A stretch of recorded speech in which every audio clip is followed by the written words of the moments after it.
ಅಪ್ಪಿ ಇದು ಯಾವ್ದೋ ಫ್ಲಾಶ್ ಬ್ಯಾಕ್ ರೆಬಲ್ ಸ್ಟಾರ್ ಅಂಬರೀಶ್ದು ಹಳೇದು ಅಕ್ಕಿಲ್ಲ ಬೆಳೆ ಇಲ್ಲ ಚಕ್ರ ಕತೆ ತಂಗಿದ್ಯಲ್ಲಪ್ಪಿ. ಈ ವಿಡಿಯೋದಲ್ಲಿ ನಾನು ಎಮಿರೇಟ್ಸ್ ಫ್ಲೈಟ್ನ ಎಕ್ಸ್ಪೀರಿಯನ್ಸ್, ಹಾಗೇನೆ ದುಬೈನ ಕರೆಂಟ್ ಸಿಚುವೇಶನ್, ಬಿಸ್ನೆಸ್ ಆಗಲಿ ಜಾಬ್ ಆಪರ್ಚುನಿಟೀಸ್ ಆಗಲಿ ಪ್ರತಿಯೊಂದನ್ನು ನಾನು ಈ ವಿಡಿಯೋದಲ್ಲಿ ತಿಳಿಸ್ಕೊಡ್ತೀನಿ. ಹಾಗೇನೆ one of the busiest airport ಅಂತಲೇ ಹೇಳ್ಬೋದು ದುಬೈನ ಟರ್ಮಿನಲ್ 3. ಹಾಗೇನೆ ಒಂದು ಟೂರಿಸ್ಟ್ ವಿಸಿಟ್ ಕೊಡೋಕ್ಕಾಗುವಂಥ ಎಲ್ಲ ಒಂದು ವಿಷಯನೂ ಈ ಒಂದು ಏರ್ಪೋರ್ಟಲ್ಲಿದೆ ಅಂತಲೇ ಹೇಳ್ಬೋದು. ನೀವು ನೋಡಿದಾಗೇನೆ ಎಂಟ್ರಿಯಲ್ಲೇನೆ ವಾಟರ್ ಫಾಲ್ ಇಟ್ಟಿದ್ದಾರೆ ಗುರು.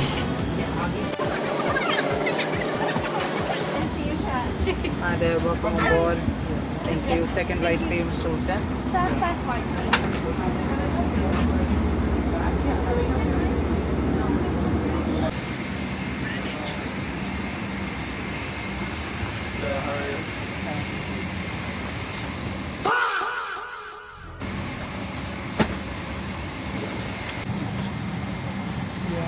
Hello, good afternoon. Yeah.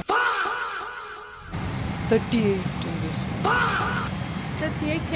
That's the window on this side, but you can check it here. Yeah, sure. Thank you. Welcome.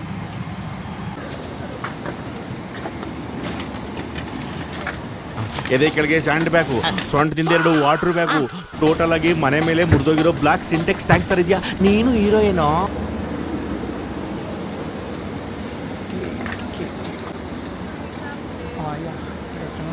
K is the window. ನಿಮಗಿಲ್ಲಿ ಗೊತ್ತಾಗ್ತಿರ್ಬೋದು, ನಾನು ಬೇಕಂತಾನೆ ಏರ್ ಹೋಸ್ಟೆಸ್ ಹತ್ರ ಮಾತಾಡ್ತೀನಿ ಅವ್ರ ರೆಸ್ಪಾನ್ಸ್ ನೋಡೋದಕ್ಕೋಸ್ಕರ. Headphones and charger ನಾನು ತಂದಿದ್ದೆ.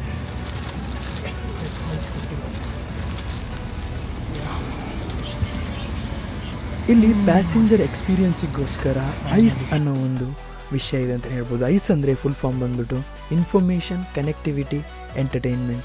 Information and connectivity ಅವಶ್ಯಕತೆ ಇಲ್ಲ, ಎಂಟರ್ಟೈನ್ಮೆಂಟಿಗೆ ಡೈರೆಕ್ಟಾಗಿ ಹೋದೆ ಅಂತ ಹೇಳ್ಬೋದು. ಅದರಲ್ಲಿ ಮಾರ್ವೆಲ್ ಮೂವೀಸ್ನ ಎಂಜಾಯ್. ಈ ಬೋಯಿಂಗ್ 777-300ER ಏನಿದೆ ತುಂಬಾ ಪವರ್ಫುಲ್ ಇಂಜಿನ್ಸ್ನ ಹೊಂದಿರುವಂಥದ್ದು. ಅಬೋ ಸ್ಕೈ ಲೆವೆಲಲ್ಲಿ ಈಗ ಹೋಗೋಕ್ಕಾಗುವಂಥ ಎಲ್ಲ ಕೆಪಾಸಿಟಿ ಇದೆ. ಅದಕ್ಕೋಸ್ಕರನೇ ಈ ಒಂದು ವಿಜುವಲ್ಸ್ ನೀವೇ ನೋಡ್ತಿದ್ದೀರಲ್ಲ, ಇನ್ನೂ ಅದ್ಭುತವಾಗಿರುವಂಥ ವಿಜುವಲ್ಸು ನಾನು ನನ್ನ ಕಣ್ಣಾರೆ ನೋಡಿದ್ದೀನಿ ಕ್ಯಾಮ್ರಾಕ್ಕಿಂತನೂ ಅಂತ ಹೇಳ್ಬೋದು. ಹಾಗೆಯೇ ಎಮಿರೇಟ್ಸ್ ಫ್ಲೈಟ್ನ ಒಂದು ಒಳ್ಳೆ ವಿಷಯ ಏನಂತಂದರೆ ಫ್ಯಾಮಿಲಿ ಫ್ರೆಂಡ್ಲಿ ಆಗಿರ್ತಾರೆ. ಅಂದರೆ ಮಕ್ಕಳೇನಾದ್ರು ಅರ್ಚಾಡ್ತಾ ಇದ್ದಾರೆ ಅಂತಂದರೆ ಅವರಿಗೆ ಅವಾಗಲೇ ಟಾಯ್ಸ್ ಕೊಟ್ಬಿಟ್ಟು ಅವ್ರನ್ನ ಎಷ್ಟು ಶಾಂತ ಮಾಡ್ತಾರೆ ಅಂದರೆ. ಇವತ್ತಿನ ಮೆನ್ಯೂಯಲ್ಲಿ ಇದ್ದಿದ್ದು ಊಟ ತಿಂಡಿಗಳನ್ನ ಡೆಸರ್ಟ್, ಏನು ಡೆಸರ್ಟ್ ಗುರು, ಡೆಸರ್ಟಿಂದ ಬಂದು ಅಬೋ ಸಿ ಲೆವೆಲಲ್ಲಿ ಡೆಸರ್ಟ್ನ ಅಂದರೆ ಸ್ವೀಟ್ಸ್ನ ಎಂಜಾಯ್ ಮಾಡೋ ಅಂಥ ಒಂದು ಖುಷಿನೇ ಬೇರೆ ಅಂತಲೇ ಹೇಳ್ಬೋದು.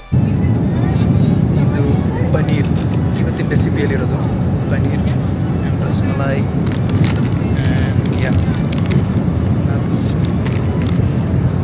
ಎಸ್ ಅದು ಏನು ಪ್ಲಾಸ್ಟಿಕ್ ಸ್ಪೂನ್ಸ್ ಅಲ್ಲ, ಮೆಟಲ್ ಇದೆ. So I'm excited. ಇಲ್ಲಿ ಎಂಥ ವ್ಯೂವಲ್ಲಿದೆ ನೋಡಿ, ಸಮುದ್ರ ಆ್ಯಂಡ್ ಬ್ಲ್ಯಾಕ್ ಪ್ಯಾಂಥರ್ ನೋಡ್ತಾ ಇದ್ದೀನಿ.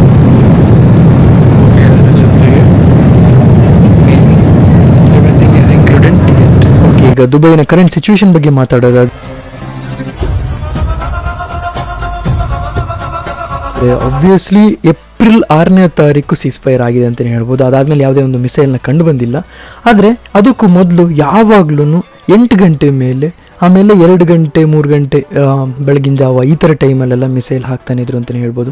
ಸೊ ಆಲ್ಮೋಸ್ಟ್ ಡ್ರೋನ್ಸ್ ಮಿಸೈಲ್ಸ್ನ 99% ಇವರು ಇಂಟರ್ಸೆಪ್ಟ್ ಮಾಡಿದ್ದಾರೆ. ಆದರೆ ಕೆಲವೊಂದು ಬಿದ್ದಿದೆಯಲ್ಲ ಅದೆಲ್ಲ ನಾನು ಕಣ್ಣಾರೆ ನೋಡಿರೋವಂಥದ್ದು ಎಲ್ಲಿ ಅಂತಂದರೆ ನಮ್ಮ ಹತ್ರದಲ್ಲಿರೋವಂಥ ಏರ್ಪೋರ್ಟ್ ಹತ್ರ. ಹಾಗೆಯೇ ಇನ್ನೊಂದು ವಿಷಯ ಏನಂತಂದರೆ 20 ಮಿನಿಟ್ಸ್ ಬ್ಯಾಕ್ ನಾವೇನು 28 ಫಸ್ಟ್ ಅಟ್ಯಾಕ್ ಆಗಿದ್ದು ದುಬೈ ಮೇಲೆ. ಅಂದರೆ ಏನೇ ವಾರ್ ಏನಿದೆಯಲ್ಲ, ಈ ಏನೇ ವಾರ್ ಆದ್ರೂ ಫಸ್ಟ್ ಅಟ್ಯಾಕ್ ಆಗಿದ್ದು 28 ಆಗಿರುವಂಥದ್ದು. ಸೊ ಆ ದಿನ 20 ಮಿನಿಟ್ಸ್ ಬ್ಯಾಕ್ ನಾನು ಪಾಸ್ ಆಗಿರೋವಂಥ ಮೆಟ್ರೋ ಸ್ಟೇಷನಲ್ಲಿ ಫುಲ್ ಕಂಪ್ಲೀಟಾಗಿ ಗ್ಲಾಸ್ ಎಲ್ಲ ಪುಡಿ ಆಗಿತ್ತು, ಡ್ರೋನ್ ಬಿತ್ತು.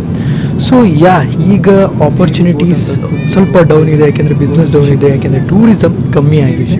ಆದರೆ ದುಬೈ ಬ್ಯಾಕಪ್ ಆಗುತ್ತೆ ಗುರು, ಮೇ ತಿಂಗಳು ಮೇಲೆ ಹೋಗಿ. ಆದರೆ ಬೆಟರ್ ಏನು ಗೊತ್ತಾ, GCC ಕರೆಂಟ್ ಕಂಡೀಷನ್ ರೈಟ್ ನಾವು ಯಾವುದೇ ಕಾರಣಕ್ಕೂ ಸರಿ ಆಗಲ್ಲ ಅನ್ನೋದು ಕಾರಣಕ್ಕೂ ಇಲ್ಲ ಅಂತಂದರೆ ಇಂಡಿಯಾನೇ ಸಾಕು ಗುರು. ನನಗೆ ಅನ್ಕೊಳ್ಳೋ ಪ್ರಕಾರ ಇಂಡಿಯಾದಲ್ಲೇ ನೀವು ಕೆಲವು ವರ್ಷಗಳು ಕಷ್ಟಪಟ್ಟರೆ ಇಂಡಿಯಾದಲ್ಲೇ ಒಳ್ಳೆ ಸ್ಯಾಲ್ರಿ ಸಿಗುತ್ತೆ. ಇಲ್ಲ ಇಂಟರ್ನ್ಯಾಷನಲ್ ಎಕ್ಸ್ಪೀರಿಯನ್ಸ್ ಒಂದ್ಸತಿ ಬೇಕು ಅನ್ನೋದು ನನ್ನ ಒಂದು ರೆಕಮೆಂಡೇಷನ್ ಆಗಿರೋವಂಥದ್ದು. ಸೊ ಇರಬೇಕಾದ್ರೆ ಏನಾದರೂ ಹೋಗಬೇಕು ಅಂತ ಅಂದ್ಕೊಂಡಿದ್ರೆ, ಮೇನ್ಲಿ ಈ GCC ಕಂಟ್ರೀಸಿಗೆ ಹೋಗಬೇಕು ಅಂತ ಅಂದ್ಕೊಂಡಿದ್ರೆ ಮೇ ತಿಂಗಳು ಮೇಲೇ ಹೋಗಿ, ಯಾಕೆಂದರೆ ಅಷ್ಟೊತ್ತಿಗೆ ಬಿಸ್ನೆಸ್ ಬ್ಯಾಕಪ್ ಎಲ್ಲ ಆಗಿರುತ್ತೆ ಅಂತ ಅಂದ್ಕೊತೀನಿ. ಆದರೆ ಈ ರಿಕವರಿ ಏನಿದೆಯಲ್ಲ ಅದಕ್ಕೆ ಒಂದು 3 ತಿಂಗಳು ಬೇಕು, ಯಾವುದೇ ಒಂದು ಅಟ್ಯಾಕ್ ಆಗಲಿಲ್ಲ ಅಂದರೆ. ಫೈನಲಿ ನಾನು ಇಂಡಿಯಾಗೆ ರೀಚ್ ಆದೆ ಅಂತಲೇ ಹೇಳ್ಬೋದು. ಅದಾದಮೇಲೆ ನನ್ನ ನಾರ್ಮಲ್ ಲೈಫಿಗೆ ಬ್ಯಾಕಪ್ ಆಗಿದ್ದೇನೆ ಅಂತ ಹೇಳ್ಬೋದು. ನನಗೆ ಗೊತ್ತು ತುಂಬಾ ಮೂವೀಸ್ನ ಅಪ್ಡೇಟ್ ನಾನು ಕೊಡಲಿಲ್ಲ, ತುಂಬಾ ಕಷ್ಟಗಳಾದಮೇಲೆ ನಾನು ಮತ್ತೆ ಇಂಡಿಯಾಗೆ ವಾಪಸ್ ಬಂದಿರುವಂಥದ್ದು. ಅಂದರೆ ಈ ವಾರ್ ಸಿಚುವೇಷನಿಂದನೇ ಆಗಿರೋ ವಿಡಿಯೋದಲ್ಲಿ ನಿಮಗೆ ಈ ವಿಡಿಯೋ ಮಜವಾಗಿದೆ ಅಂತ ಅನ್ಸುತ್ತೆ, ದಯವಿಟ್ಟು ಲೈಕ್ ಮಾಡಿ, ಶೇರ್ ಮಾಡಿ, ಚಾನಲ್ ಸಬ್ಸ್ಕ್ರೈಬ್ ಮಾಡಿ. So keep watching, love you all, piece.